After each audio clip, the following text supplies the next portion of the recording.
10 बजे की पहली ब्रेकिंग न्यूज आपको बता दें, खेल और खिलाड़ियों के लिए महत्वपूर्ण राष्ट्रीय डोपिंग विरोधी विधेयक 2022 पे आज संसद में मोहर लग गई। राज्यसभा ने लगभग 3 घंटे की चर्चा के बाद इसे ध्वनि मत से पारित कर दिया। लोकसभा इस विधेयक को पहले ही पारित कर चुकी है। चर्चा का जवाब देते हुए खेल मंत्री अनुराग ठाकुर ने कहा कि देश में खेल और खिलाड़ियों के अनुकूल माहौल बनाने के लिए यह विधेयक जरूरी है।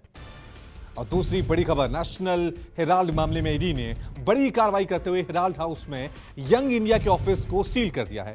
कल ईडी ने इस ऑफिस में तलाशी ली थी, जिसके बाद इसको सील कर दिया गया है। ईडी ने बिना अनुमति के परिसर को ना खोलने के निर्देश दिए हैं। कांग्रेस मुख्यालय के पास सुरक्षा बढ़ा दी गई है। और तीसरी ब्रेकिंग न्यूज, ईडी की बड़ी कार्रवाई के बाद राहुल गांधी ने केंद्र सरकार पे निशाना साधा है। राहुल गांधी ने कहा बीजेपी सिर्फ 2 से 3 उद्योगपतियों के लिए काम कर रही है, आम लोगों के लिए कुछ भी नहीं किया गया। और चौथी बड़ी खबर, ईडी के एक्शन के बाद कांग्रेस ने प्रेस कॉन्फ्रेंस की। कांग्रेस नेता अजय माकन ने कहा कि कांग्रेस पर दबाव बनाने की कोशिश हो रही है, लेकिन कांग्रेस महंगाई के मुद्दे से पीछे नहीं हटेगी। अजय माकन ने कहा कि कांग्रेस पीएम आवास के सामने प्रदर्शन करेगी। और पांचवी ब्रेकिंग न्यूज आपको बता दें, कांग्रेस नेता अजय माकन ने कहा कि कांग्रेस ने 5 अगस्त को महंगाई के खिलाफ देश भर में आंदोलन करने का ऐलान किया था, लेकिन डीसीपी ने महंगाई के खिलाफ आंदोलन करने के लिए मना कर दिया। सरकार आंदोलन करने से भी रोक रही है। कांग्रेस नेता जयराम रमेश ने कहा कि प्रतिशोध की राजनीति है। जयराम रमेश ने मौजूदा वक्त को विनाशकाल बताते हुए कहा सरकार महंगाई पर चर्चा करने से भाग रही है, लेकिन कांग्रेस सड़क से सदन तक महंगाई के खिलाफ आवाज उठाती रहेगी।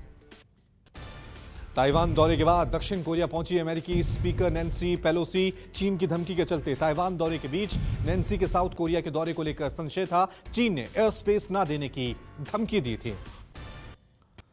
अमेरिका और चीन में तनातनी बढ़ी। अमेरिकी स्पीकर नैन्सी पेलोसी ने चीन की धमकी के बावजूद ताइवान का दौरा किया। अमेरिकी स्पीकर नैन्सी पेलोसी ने ताइवान के राष्ट्रपति त्साई इंग वेन और दूसरे सांसदों के साथ मुलाकात की। और 9वीं ब्रेकिंग न्यूज आपको बता दें, नैन्सी के दौरे से बौखलाए चीन की सेना ने अमेरिका को चेतावनी दी है कि हम हर उकसावे का मुकाबला करने के लिए तैयार हैं और अपनी क्षेत्रीय अखंडता की रक्षा करने में सक्षम है। और 10 बजे की 10वीं बड़ी खबर, पीएलए का ताइवान के पास सैन्य अभ्यास शुरू हो गया है। चीनी सेना ने ताइवान द्वीप के चारों ओर से घेरते हुए रात से यह युद्धाभ्यास करना शुरू कर दिया है। ममता बनर्जी कैबिनेट का विस्तार हुआ है। ममता मंत्रिमंडल में 9 नए मंत्रियों को जगह मिली है। कैबिनेट में बाबुल सुप्रियो, आशीष चक्रवर्ती को जगह, पार्थ भौमिकी, उदयन गुहा, प्रदीप मुजुमदार को कैबिनेट में जगह। ममता बनर्जी के मंत्रिमंडल विस्तार को लेकर बीजेपी ने निशाना साधा है। बीजेपी के राष्ट्रीय उपाध्यक्ष दिलीप घोष ने कहा कि सबको पता है कि बंगाल सरकार में बस एक ही पोस्ट है और बाकी सब लैंप पोस्ट हैं।